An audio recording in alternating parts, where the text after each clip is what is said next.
for questions. Coach?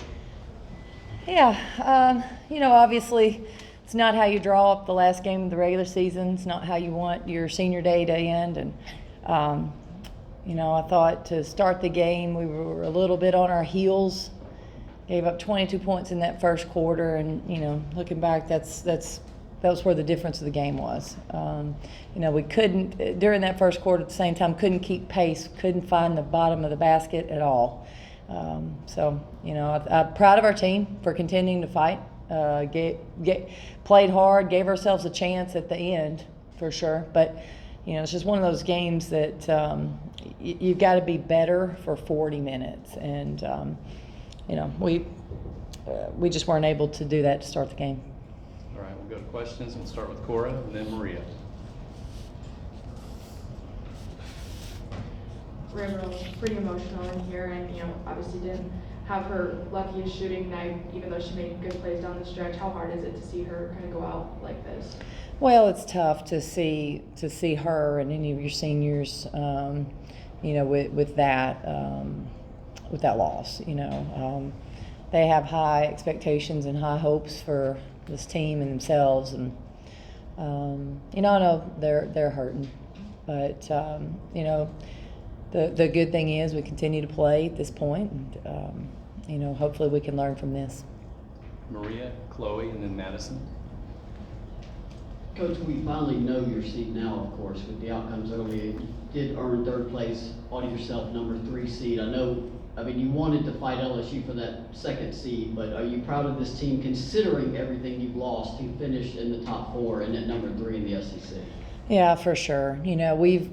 Everyone knows we've been through a lot this season, and one of the things that we've not done, we haven't made excuses, regardless of who's available, who's on the court. We went out to play hard. We went out to win, and for us to go through the adversity that we had throughout the year, to end up third, like I said, with that top 4 seed in a very, very, very tough SEC this year. I am proud of that. Obviously as a coach, you always want more, but I'm proud of our team. Chloe, Madison, and then Tyler. Coach, is there any message, lesson, or motivation that if you hope the team can take from this difficult game and take it to the postseason? Well, I think 2 things. I think just a reminder of how we need to start, just a reminder of how we need to play, and also I think we probably once again take some confidence even out of the second half play. That. We can still do some good things, and I think just kind of a reset here as you go into the SEC tournament. You learn from everything you've done. All your experiences throughout the season should be education for you as you head into the tournament. Madison. Coach, it looked like the message at halftime was get the ball inside. Tamari Key and Alexis Dye stepped up big time in the second half. What did you say to them at halftime? I told them to get the ball inside. Good job. Yes, I thought that, in the first half we missed some shots. We had some good looks and just missed. And then I thought we got very stale offensively. I thought we were standing a lot, and we didn't get a lot of movement. I thought our pace, our tempo was a little better in the second half. Part of that was we got stops, to be honest with you. We got stops, and we can move quicker in transition. So it all goes hand in hand, but we definitely wanted to get the ball inside, and I'm proud of our team for executing that in the second half. Tyler. Coach, it's obvious the respect that you and the rest of the team have for your seniors, and it seems like a lot of that is just because of the toughness they seem to show every game. Just how tough do you think they are, and why? Is that something that you've talked about, or do they just sort of bring that in themselves? We talk about toughness a lot. No, it's definitely a quality that I think, when you describe Lady Vols, you better say that word. That's going to be a non-negotiable. That's going to be who we are, and I think our seniors have shown that. And they've had such 3 unique journeys, as their career comes to an end at Tennessee, and they've all been impactful on this program. And so really proud of who they are. Zach and then Cora. Kelly, I know you don't read too much into the plus minus stuff. You talk about just kind of reading your players' body language while they're on the floor. Brooklyn Miles gets out there, provides a spark. Does a day like today, senior day, kind of make you excited, kind of thinking down the line 3 years from now, maybe just kind of seeing how she can maybe progress and what she can provide your program for the next Yeah, year? no, I love the plus minus stat. I think that's great, and obviously hers was terrific for us, and she just gave us a big spark defensively when we needed it. Played really good minutes for us.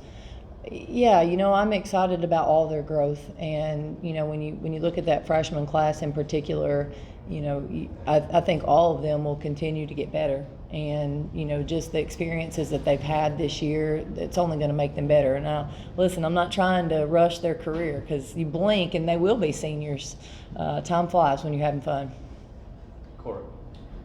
Kelly, what do you feel like needs to, I guess, maybe change, or what do you feel like needs to happen to have your team adjust in that first quarter before 22 points get on the board?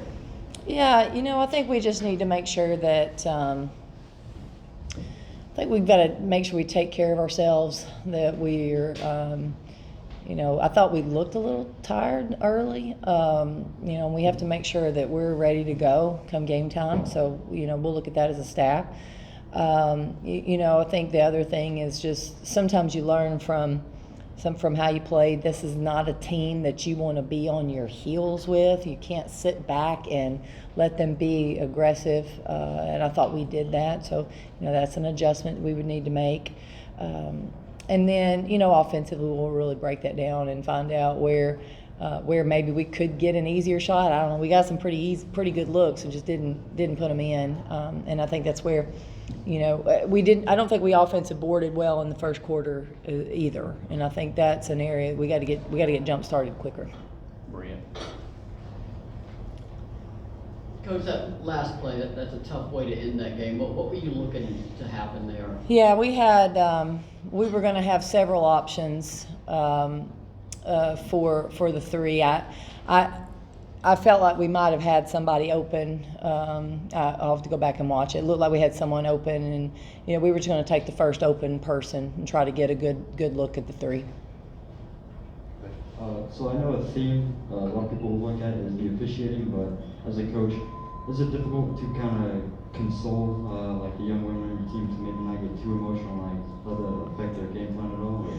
Yeah, one of the things we talk about is you play through everything, regardless of what that is, and we try to stay pretty consistent and we try to stay poised, and then you don't get too high or too low when you play through. So.